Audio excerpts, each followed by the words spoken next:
کہ نبی صلی اللہ علیہ وسلم خیبر کے موقع پر گئے اور مرحب کا کلام فتح نہیں ہو رہا تھا اور مسلمان کافی تعداد میں شہید ہو گئے، تو پھر اس کے بعد آپ نے فرمایا تھا کہ کل میں ایسے شخص کو جھنڈا دوں گا جو اللہ اور اس کے رسول سے محبت کرتا ہے اور اللہ اور اس کے رسول ان کے ساتھ محبت کرتا ہے۔ تو یہ بہت بڑا ٹائٹل ہے، بہت بڑی فضیلت ہے۔ قرآن اور اہل البیت کبھی جدا نہیں، حتیٰ کہ یہ عہدے کوثر تک میرے پاس پہنچے۔ اہل البیت میں جس طرح علی المرتضیٰ رضی اللہ عنہ شامل ہیں، اسی طرح آپ کی ازواج مطہرات بھی اہل البیت میں شامل ہیں۔ اب علی المرتضیٰ رضی اللہ عنہ بھی اہل بیت اور اماں عائشہ صدیقہ طاہرہ مطہرہ رضی اللہ عنہا بھی اہل بیت۔ جب دونوں اہل بیت ہیں اور دونوں میں اختلاف ہوا، اگر یہ روایت حضرت علی رضی اللہ عنہ کی فضیلت ثابت کرتی ہے تو دوسرے حضرت امی عائشہ کی فضیلت بھی تو ثابت کرتی ہے نا، کہ قرآن اور اہل بیت جدا نہیں ہوں گے، یعنی قرآن اور حضرت علی کبھی جدا نہیں ہوں گے اور قرآن اور امی عائشہ کبھی جدا نہیں ہوں گے۔ بسم اللہ الرحمن الرحیم۔ السلام علیکم ورحمۃ اللہ وبرکاتہ۔ ناظرین کرام، سب سے پہلے ہم آپ کو نہج اسٹوڈیو کے پلیٹ فارم سے خوش آمدید کہتے ہیں۔ تو میں ہوں آپ کا ہوسٹ عمر جرار۔ تو جیسا کہ آپ جانتے ہیں کہ ہمارا یہ پروگرام جس کا عنوان ہے حقیقت کیا ہے، اس پروگرام میں ہم صحابہ کرام اور اسی طرح اہل بیت کے فضائل و مناقب آپ کی خدمت میں پیش کرتے ہیں، اور اسی طرح بعض لوگوں کی طرف سے، نواسب کی طرف سے یا روافظ کی طرف سے ان عظیم ہستیوں پر جو اعتراضات کیے جاتے ہیں اور جو شبہات پیدا کر کے لوگوں کے ایمان کو خراب کرنے کی ایک جسارت کی جاتی ہے، ان کا ایک تحقیقی اور تنقیدی جائزہ بھی ہم آپ کی خدمت میں پیش کرتے ہیں۔ تو ناظرین، اس پروگرام کی گزشتہ ایپیسوڈ میں ہم نے خلیفہ راشد امیر المومنین سیدنا علی المرتضیٰ رضی اللہ تعالی عنہ کے فضائل و مناقب شروع کیے تھے، اور اسی طرح انجینئر محمد علی مرزا کا ریسرچ پیپر 5B جو ہے، اس میں مرزا صاحب نے جو عنوان قائم کیا ہے علی المرتضیٰ رضی اللہ تعالی عنہ کا، تو اس میں سیدنا علی رضی اللہ تعالیٰ عنہ کے فضائل کو آڑ بنا کر صحابہ کرام پر جو طعن و تشنیع کرنے کی انہوں نے ایک جسارت کی ہے، اس کا بھی ہم مکمل رد اور تحقیقی جائزہ جو ہے آپ کی خدمت میں پیش کر رہے تھے۔ تو ابھی کچھ باتیں ہماری باقی تھیں جو آج ہم ڈسکس کریں گے، تو اسی حوالے سے گفتگو کرنے کے لیے ہمارے ساتھ موجود ہیں ہمارے معزز مہمان مفتی عتیق الرحمن علوی صاحب۔ السلام علیکم مفتی صاحب۔ جی وعلیکم السلام۔ مفتی صاحب کیسے ہیں؟ ٹھیک جی اللہ کا شکر ہے صاحب۔ اچھا مفتی صاحب، جیسا کہ آپ نے سنا ہے کہ گزشتہ ایپیسوڈ میں ہم نے جو عنوان شروع کیا تھا سیدنا علی رضی اللہ تعالیٰ عنہ کے فضائل کے حوالے سے، تو مرزا صاحب نے اپنے اس ریسرچ پیپر کے اندر جو عنوان قائم کیا ہے سیدنا علی رضی اللہ تعالیٰ عنہ کے فضائل کا، تو اس میں سے آپ نے غدیر خم جو تھی وہ ہم نے آپ کے ساتھ ڈسکس کی، اور آپ نے اس کا مکمل اس کا تحقیق جو تھی اور اس کا سلمان اور مفہوم جو تھا ہمارے ناظرین کے سامنے پیش کیا تھا۔ تو اس کے آگے جو روایات آ رہی ہیں مستدرک حاکم کی، کہ جس سے یہ ثابت ہو رہا ہے کہ قرآن جو تھا سیدنا علی رضی اللہ تعالیٰ عنہ کے ساتھ تھا، اور مرزا صاحب یہ روایت پیش کر کے باقی صحابہ کرام پر بھی طعن و تشنیع کرنے کی کوشش کرتے ہیں۔ تو ان روایات کا اصل معنی اور مفہوم جو ہے وہ ہمارے ناظرین کے سامنے پیش کریں۔ بسم اللہ الرحمن الرحیم۔ جی سیدنا علی المرتضیٰ رضی اللہ تعالیٰ عنہ کے فضائل کے حوالے سے تو قطعاً کبھی بھی کوئی دو رائے اہل سنت میں نہیں رہی ہیں۔ الحمدللہ تمام اہل سنت سیدنا علی المرتضیٰ رضی اللہ عنہ کو خلیفہ رابع شمار کرتے رہے ہیں، کرتے رہیں گے، اور ان کے فضائل کا بھی اعتراف کرتے رہے ہیں اور کرتے رہیں گے۔ لیکن بات یہ ہے کہ ان کے فضائل کو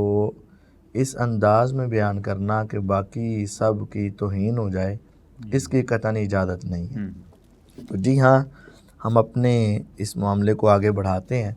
تو مرزا صاحب نے جو فضائل علی المرتضیٰ رضی اللہ تعالیٰ عنہ میں روایات نقل کی ہیں، ان میں سے جو ہم نے من کنت مولا فہذا علی مولا کی پہلی تفصیل تو پہلے ایپیسوڈ میں بیان کر دی ہے کہ مولا کا معنی کیا ہے، اور کیا مولا لفظ بولنا چاہیے یا نہیں بولنا چاہیے، کیا اس کا استعمال درست ہے یا اب درست نہیں ہے، وہ ساری تفصیل ہم نے پہلے بیان کر دی۔ اب یہ ایک روایت ہے المستدرک للحاکم کی، سیدنا زید بن ارقم رضی اللہ تعالیٰ عنہ نے رسول اللہ صلی اللہ علیہ وسلم سے بیان کیا کہ آپ صلی اللہ علیہ وسلم نے ارشاد فرمایا، میں تم میں دو گراں قدر چیزیں چھوڑے جا رہا ہوں، اللہ تعالیٰ کی کتاب قرآن حکیم اور میرے اہل بیت، اور یہ دونوں ہرگز الگ نہیں ہوں گے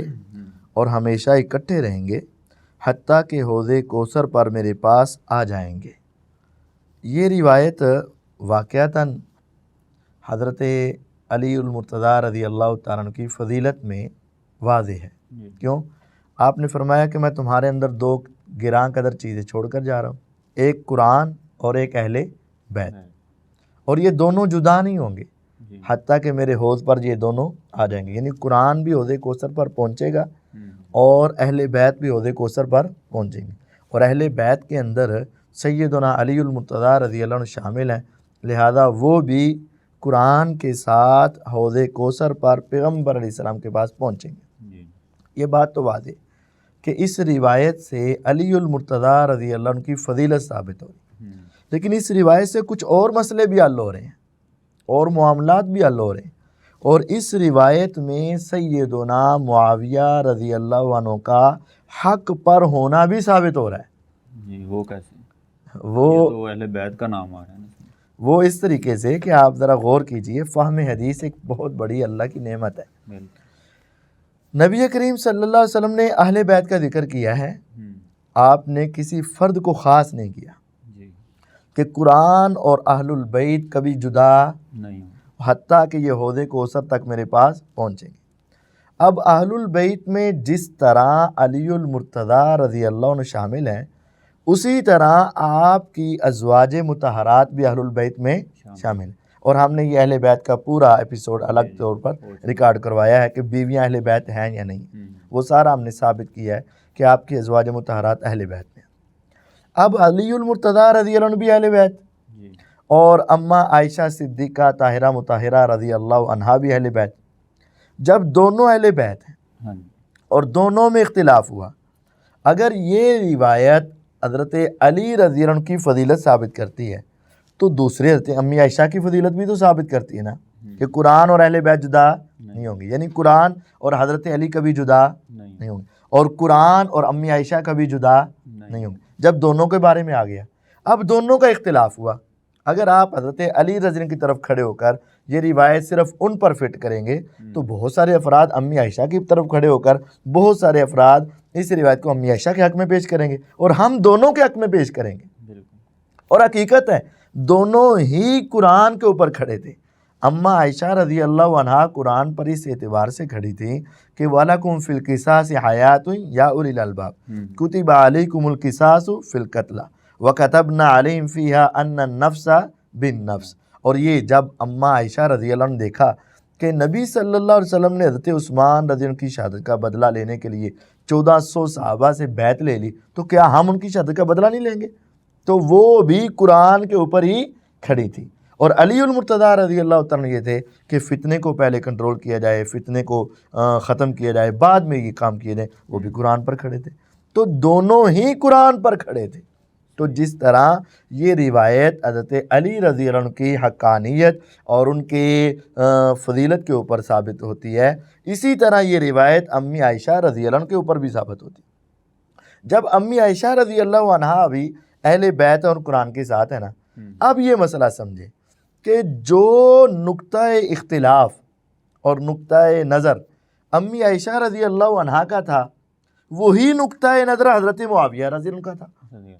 تو اگر امی عائشہ رضی اللہ عنہا اختلاف کریں حضرت علی رضی اللہ عنہ کے ساتھ اور ایک جنگ بھی ہو جائے، اس میں وہ حق پر بھی ہوں اور یہ روایت ان کے اوپر فٹ ہو جائے کہ علی اور قرآن اور اہل بیت کبھی جدا نہیں ہوں گے، تو جب امی عائشہ رضی اللہ عنہا اختلاف کے باوجود حق پر ہیں اور قرآن کے ساتھ ہیں، تو وہی عمل اگر معاویہ رضی اللہ عنہ دہرائیں تو وہ بھی اختلاف کے باوجود حق پر ہوں گے اور قرآن کے ساتھ ہوں گے۔ اگر آپ کہیں نہیں تو پھر اس فرق کی دلیل بتائیں کہ عمل ایک ہو،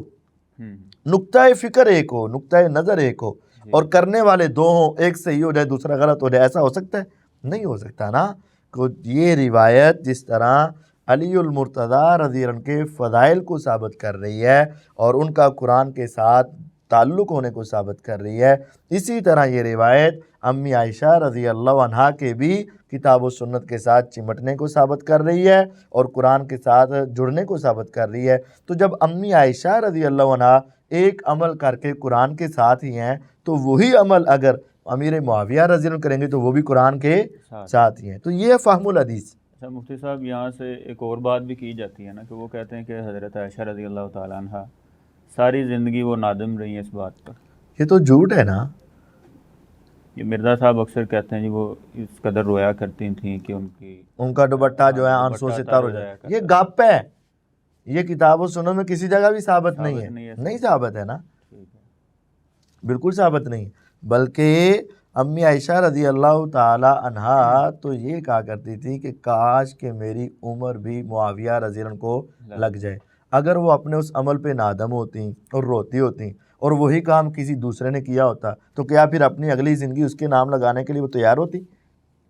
یہ ان کا یہ کہنا کہ میں تو چاہتی ہوں کاش میری اگلی زندگی میرے بجائے کس کو مل جائے؟ معاویہ رضی اللہ عنہ کو۔ تو اگر وہ پہلے اسی کام کر کے نادم اور رو رہی ہو اور دوپٹہ بھیگ جاتا ہو، آنسوں سے تر ہو جاتا ہو، تو پھر دوسرے آدمی کے اس عمل پر خوش ہونا چاہیے یا ناراض ہونا چاہیے؟ ناراض ہونا چاہیے۔ تو یہ تو اس کے اس عمل کے اوپر اپنی زندگی دے رہی ہیں ان کو۔ اس کا مطلب ہے کہ ایسا کچھ چکر نہیں ہے، یہ صرف افواہیں ہیں جو اڑائی گئی ہیں۔ تو بہرحال یہ علی المرتضیٰ رضی اللہ تعالیٰ کی فضیلت تو یہ بات ہے کہ اہل بیت اور قرآن ہمیشہ اکٹھا رہیں، لیکن چند اہل بیت نہیں، سارے اہل بیت، علی المرتضیٰ رضی اللہ عنہ بھی اور امی عائشہ رضی اللہ عنہ بھی، اختلاف کے باوجود دونوں قرآن کے اوپر ہی ہیں اور یہ حوض کوثر پر پہنچیں گے، اور جو ان کے نہج پر چلے گا وہ بھی ان کے ساتھ ہوگا۔ تو جو کام امی عائشہ رضی اللہ عنہ نے کیا وہی کام حضرت معاویہ رضی اللہ عنہ نے کیا، تو وہ بھی ان کے ساتھ ہی ہوں گے۔ جی اس سے اگلی حدیث ہے المستدرک للحاکم کی ایک اور روایت۔ یہ پہلی روایت تو تھی مستدرک حاکم کی، اور اسی کی یہ دوسری روایت بھی ہے کہ سیدنا ابو ذر غفاری رضی اللہ تعالیٰ عنہ کے غلام ابو ثابت تابعی رحمہ اللہ بیان کرتے ہیں۔ یہ روایت جو ہے نا سند کے اعتبار سے ضعیف ہے، جو بھی پڑھنے لگا ہوں سند کے اعتبار سے ضعیف ہے۔ بہرحال سناتا ہوں میں پہلے کہ میں جنگ جمل میں سیدنا علی بن ابی طالب رضی اللہ عنہ کے ساتھیوں میں تھا۔ جب میں نے ام المومنین سیدہ عائشہ رضی اللہ عنہ کو اپنے مد مقابل دیکھا تو میرے دل میں وہی بات آئی جو لوگوں کو آیا کرتی ہے، یعنی وسوسہ اور شک پیدا ہوا۔ پھر اللہ تعالیٰ نے نماز ظہر کے وقت وہ شک مجھ سے دور فرما دیا۔ چنانچہ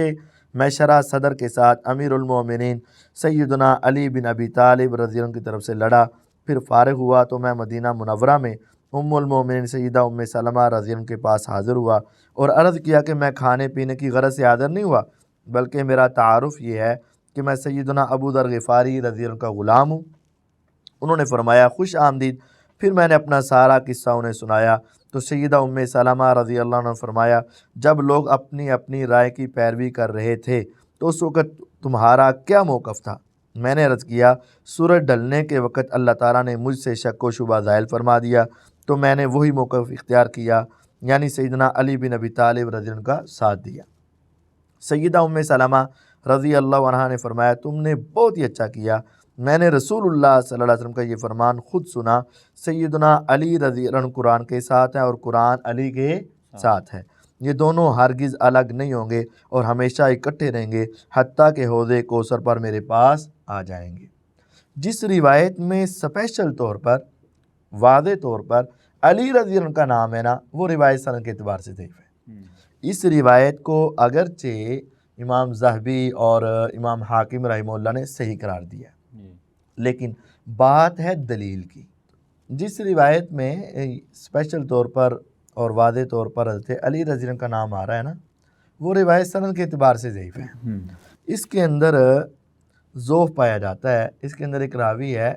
ابو ثابت جو تابعی ہے، وہ مجہول ہے، اس کے حالات زندگی نہیں مل سکے، اور اس کا جو شاگرد ہے ابو سعید دینار اس کا نام ہے، ابو سعید اس کی کنیت ہے، اقیسا اس کا لقب ہے۔ تو دینار ابو سعید اقیسا التیمی جو راوی ہے یہ متروک الحدیث ہے، اس کے اوپر محدثین کی جرح موجود ہے۔ امام حاکم رحمہ اللہ کے علاوہ بڑے محدثین نے ان کے مقابلے میں اس روایت کو، اس راوی کو ضعیف قرار دیا ہے۔ تو یہ ابو سعید اقیسہ دینار التیمی جو ہے یہ راوی ضعیف ہے، اور ابو ثابت جو ہے یہ مجہول ہے، جس وجہ سے یہ روایت کمزور ترین ہے، سخت ضعیف ہے۔ اچھا مفتی صاحب، اگر یہ روایت ضعیف ہے اور اس میں یہ 2-3 راوی آپ بتا رہے ہیں جی، تو امام حاکم رحمہ اللہ نے آگے یہ جو بات کی ہے کہ اسنادہ صحیح علی شرط البخاری و مسلم، تو اس کا پھر معنی اور مفہوم کیا ہوگا؟ وہ محدثین نے یہ بات واضح لکھی ہوئی ہے، فلا تغتر بتصحیح الترمذی فلا تغتر بتحسین الترمذی ولا بتصحیح الحاکم۔ لوگو، امام ترمذی رحمہ اللہ کے صرف حسن کہنے سے اور امام حاکم کے صحیح کہہ دینے سے دھوکہ مت کھائیے گا، اس وجہ سے آپ پریشان نہ ہو۔ بہت ساری روایات کو امام حاکم رحمہ اللہ اسنادو صحیح علی شرط الشیخین یا علی شرط البخاری مسلم کہہ دیتے ہیں، لیکن ان کے اوپر محدثین جب پوری ریسرچ کرتے ہیں تو وہ سند کے اعتبار سے ضعیف ہوتی ہیں۔ تو بات یہ ہے کہ ہم امام حاکم رحمہ اللہ کا احترام کرتے ہیں، ان کی رائے کا احترام کرتے ہیں، لیکن جب دلائل کی دنیا میں وہ بات صحت کے اوپر نہ پہنچ رہی ہو تو دلائل کی دنیا میں ان سے اختلاف کرنا یہ ہمارا علمی حق ہے۔ جس طرح مرزا صاحب کہتے ہیں نا، علم کی دنیا میں جذبات کی کوئی قدر نہیں، تو ہم بھی یہ کہتے ہیں کہ جس طرح البانی رحمہ اللہ کے ساتھ علمی طور پر اختلاف کیا جا سکتا ہے، اور البانی رحمہ اللہ نے بڑے ائمہ کے ساتھ علمی طور پر اختلاف کیا ہے، تو امام حاکم رحمہ اللہ کے ساتھ بھی تو اختلاف ہو سکتا ہے نا۔ بات یہ ہے جو ہم نے ایک نقطہ بیان کیا ہے کہ 2 باتیں، ابو سعید التیمی راوی ضعیف ہے اور ابو ثابت مجہول ہے، اس کے حالات معلوم نہیں۔ اگر کوئی کہتا ہے کہ روایت صحیح ہے تو اس کو چاہیے کہ ابو سعید التیمی پر جرح کے مقابلے میں تعدیل کو ثابت کریں، اور اس کو یہ نہیں کہ 10 محدثین اگر ضعیف کہہ رہے ہیں اور ایک نے صحیح کہہ دیا تو وہ دیکھیں جی ایک سکا نہیں، یہ موازنہ کیا جاتا ہے۔ تو ہماری جرح کے مقابلے میں تعدیل کو بڑھا کر کے ثابت کر دیں تو ٹھیک ہو جائے گا، اور ابو ثابت کے حالات اور اس کا سکہ ہونا ثابت کر دیں تو ٹھیک ہو جائے گا۔ لیکن جب ہمارے پاس دلائل ہیں کہ ابو ثابت راوی مجہول ہے، اس کے حالات نامعلوم ہیں، تو 10 بندے بھی صحیح کہتے رہے، ان کی بات کا کوئی اعتبار نہیں ہوگا۔ جب ابو سعید کو کثیر تعداد میں محدثین ضعیف کہہ رہے ہیں تو 1-2 کے سکہ کہنے سے وہ راوی صحیح نہیں ہو جائے گا۔ اس وجہ سے اس روایت کا سند کے اعتبار سے پیغمبر علیہ السلام سے کوئی ثبوت نہیں ہے، اس کی سند ضعیف ہے۔ اچھا مفتی صاحب، ایک اور روایت بھی آ رہی ہے نا، اس میں تو قرآن کی بات ہے نا کہ قرآن علی کے ساتھ ہوگا، وہ دوسری روایت وہ بھی مستدرک حاکم کی ہے، اس میں آتا ہے کہ حق ہمیشہ علی رضی اللہ تعالیٰ عنہ کے ساتھ ہوگا اور علی حق کے ساتھ ہوں گے، تو وہ بھی ضعیف ہے۔ اس میں کون سا راوی ہے؟ اس کے اندر مختار راوی ضعیف ہے جی، وہ روایت بھی تو ضعیف ہی ہے نا، اس کے اندر بھی تو مختار بن نافع راوی ضعیف ہے نا۔ ٹھیک ہے، یعنی جو علی رضی اللہ تعالیٰ عنہ قرآن کے ساتھ ہیں اور قرآن علی کے ساتھ ہے، یہ روایت بھی سند کے اعتبار سے ضعیف ہے۔ اور مرزا صاحب کا چونکہ دعویٰ تھا کہ میں ہمیشہ صحیح الاسناد بیان کروں گا، لیکن اپنے دعوے پر وہ قائم نہ رہ سکے۔ اور جو دوسری ہے کہ علی ہمیشہ حق کے ساتھ ہیں اور حق علی کے ساتھ ہے، وہ روایت بھی سند کے اعتبار سے ضعیف ہے، مختار بن نافع اس کے اندر ضعیف ہے۔ ہاں، اس کے مقابلے میں ایک صحیح روایت بھی ہے، آپ نے فرمایا تھا کہ فتنوں کے دور میں وہ شخص حق پر ہوگا، آپ نے اشارہ کیا تھا، اور صحابی ایک اٹھے اور انہوں نے جا کر، اشارہ تو ذرا مختلف ہو سکتا ہے نا، بھی یہ سمجھے کہ فلاں کی طرف اشارہ ہے اور دوسرا سمجھے نہیں دوسرے کی طرف اشارہ۔ ایک صحابی اٹھے، انہوں نے جا کر اس آدمی کو پکڑا اور اس کا چہرہ پیغمبر علیہ السلام کی طرف کیا، اے اللہ کے نبی علیہ السلام، آپ کا اشارہ اسی کی طرف ہے؟ فرمایا جی ہاں اسی کی طرف ہے۔ فَإِذَا هُوَ عثمان بن عفان، اور وہ کون تھے؟ عثمان بن عفان رضی اللہ عنہ تھے۔ ان کے بارے میں یہ روایت صحیح ہے کہ فتنوں کے دور میں حق پر ہونے کی جو گارنٹی ہے نبوت کی زبان سے، وہ فقط عثمان ابن عفان رضی اللہ عنہ کے لیے۔ تو آج جو یہ جو مرزا صاحب ان کے اوپر تان تبرہ کرتے ہیں نا، یہ اصل پیغمبر علیہ السلام کی حدیث کی مخالفت کر رہے ہیں۔ آپ نے کہا تھا وہ حق پر ہوں گے، کہتے ہیں نہیں جی اس کے اندر کوئی کمیاں تھیں، کوتاہیاں تھیں، ان کی پالیسیاں ذرا غلط تھی، تو اللہ کے نبی علیہ السلام نے تو یہ گارنٹی جو دی ہے نا حق پر ہونے کی، وہ حضرت علی کے ساتھ نہیں ہے،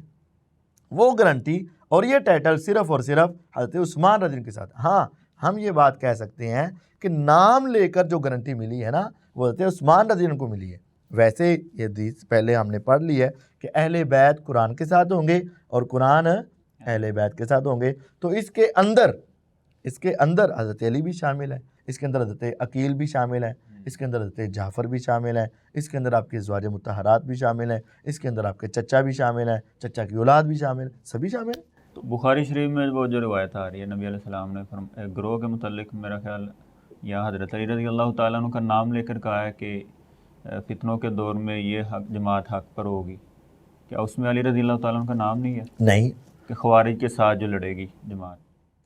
نہیں اس میں حق پر کوئی بات نہیں ہے، اقرب الی الحق کی بات ہے کہ تمرو، یہ صحیح مسلم کی روایت ہے، بخاری میں بھی ہے کہ تمرک مارکۃ عند فرقۃ من المسلمین، کہ مسلمانوں کے اختلاف کے وقت ایک جو گروہ الگ ہوگا اور اس کے ساتھ لڑائی وہ کرے گا گروہ جو اقرب الی الحق ہوگا۔ اس میں بھی دو باتیں سمجھیں، ایک تو ہے کہ آپ نے وہاں کسی شخص کا خصوصی نام نہیں لیا،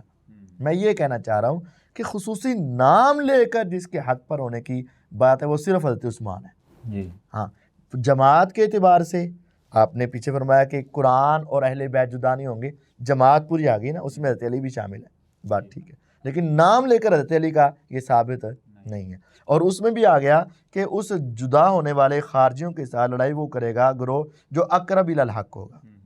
یعنی حق کے زیادہ قریب، دوسرے بھی حق پر ہوں گے لیکن وہ کم قریب، اور اس میں بھی افراد کا نام نہیں لیا گیا، پوری جماعت کا۔ تو ہم یہ کہتے ہیں کہ نام لے کر جس کے حق پر ہونے کی گواہی دی گئی وہ عثمان ابن عفان رضی اللہ عنہ، اور حضرت علی کا نام لے کر جہاں گواہی دی گئی وہ روایات سند کے اعتبار سے ضعیف ہے۔ ہاں ہم یہ مانتے ہیں حضرت علی رضی اللہ عنہ حق پر تھے اور زیادہ حق پر تھے، اور وہ اور قرآن ہمیشہ اکٹھے رہے حتیٰ کہ وہ حوض کوثر پر پہنچیں گے، یہ بات درست ہے، لیکن نام لے کر علیحدہ طور پر ان کی فضیلت کے اندر یہ روایات سند کے اعتبار سے ثابت نہیں۔ تو یہاں سے ثابت ہوا کہ مستدرک حاکم کی ایک روایت صحیح ہے جس میں قرآن اور اہل بیت کا ذکر ہے، جی، اور ایک روایت ضعیف ہے جس میں حضرت علی کا خصوصی طور پر ذکر ہے، وہ ضعیف ہے، اور اہل بیت میں حضرت علی شامل ہیں، اس وجہ سے وہ فضیلت ان کے لیے ثابت ہے۔ اس کے بعد مرزا صاحب نے 34 نمبر حدیث بیان کی ہے صحیح بخاری مسلم سے، اور وہ معروف ہے جس کا خلاصہ ہم آپ کو سنا دیتے ہیں کہ نبی صلی اللہ علیہ وسلم خیبر کے موقع پر گئے اور مرحب کا کلام فتح نہیں ہو رہا تھا اور مسلمان کافی تعداد میں شہید ہو گئے، تو پھر اس کے بعد آپ نے فرمایا تھا کہ کل میں ایسے شخص کو جھنڈا دوں گا جو اللہ اور اس کے رسول سے محبت کرتا ہے اور اللہ اور اس کے رسول ان کے ساتھ محبت کرتا ہے۔ تو یہ بہت بڑا ٹائٹل ہے، بہت بڑی فضیلت ہے۔ دیکھیں ہر مسلمان یہ دعویٰ تو کرتا ہے کہ میرے دل میں اللہ کی محبت ہے، رسول اللہ صلی اللہ علیہ وسلم کی محبت، اب وہ اس میں سچا ہے کہ نہیں سچا یہ تو اللہ تعالیٰ کو پتہ ہے، اور پھر اس کے بعد کہ اللہ اور اس کے رسول اس کے ساتھ محبت کرتے ہیں اس کا تو ہمیں پتہ بھی نہیں ہے۔ تو لیکن یہ کتنا بڑا ٹائٹل ہے کہ پیغمبر علیہ السلام نے کہا کہ میں کل جھنڈا اس کو دوں گا کہ جس کے لیے یہ بشارت ہے کہ اس کے دل میں اللہ کی سچی محبت موجود ہے اور اس کے دل میں رسول اللہ صلی اللہ علیہ وسلم کی سچی محبت موجود ہے، اور یہ محبت یک طرفہ نہیں ہے، اس محبت کا آگے جواب بھی ہے کہ آسمانوں والا رب اس بندے سے سچی محبت کرتے ہیں اور پیغمبر ذیشان صلی اللہ علیہ وسلم اس بندے سے سچی محبت کرتے ہیں۔ تو اس وقت پھر یہ ٹائٹل کس کو ملا گیا؟ علی رضی۔ فتح ملنا بھی ایک بڑا ٹائٹل تھا کہ اللہ اس کے ہاتھ پہ کیا دے گا؟ فتح دے گا، یہ بھی بڑا ٹائٹل تھا، لیکن اس سے بڑھ کر یہ تھا کہ اس کے دل میں اللہ اور اس کے رسول کی سچی محبت ہے اور اللہ اور اس کے رسول اس کے ساتھ سچی محبت کرتے ہیں۔ یہ ٹائٹل یہ گواہی بھی نبی علیہ الصلوۃ والسلام کی تھی، تو یہ بہت بڑا ٹائٹل حضرت علی المرتضیٰ رضی اللہ عنہ کے ساتھ تھا۔ تو یہ آپ نے پھر صبح ہوئی تو آپ نے کہا علی رضی اللہ عنہ کہاں ہیں، بتایا گیا کہ ان کی آنکھوں میں درد ہے، پھر آپ نے ان کو بلایا، آنکھوں میں تھوک پھینکا، وہ ٹھیک ہوئے، پھر آپ نے ان کو کہا کہ لڑائی کرو، تو مرحب کا مقابلہ ہوا اور فتح ہوئی۔ تو یہ ساری روایت حضرت علی رضی اللہ عنہ کی واقعتاً عظمت کے اوپر واضح دلیل ہے، اور ہم الحمدللہ اس عظمت کے قائل ہیں، اور کوئی اہل اس سنت اہل اسلام میں سے جو سچا مسلمان ہے کوئی بھی اس فضیلت کا انکار نہیں کرتا، یہ بات ٹھیک ہے۔ اور اس کے بعد مرزا صاحب نے 35 نمبر ایک حدیث کے اندر صحیح بخاری کی جو حدیث ہے نا وہ بیان کی ہے کہ سیدنا مصعب بن سعد تابعی رحمہ اللہ اپنے والد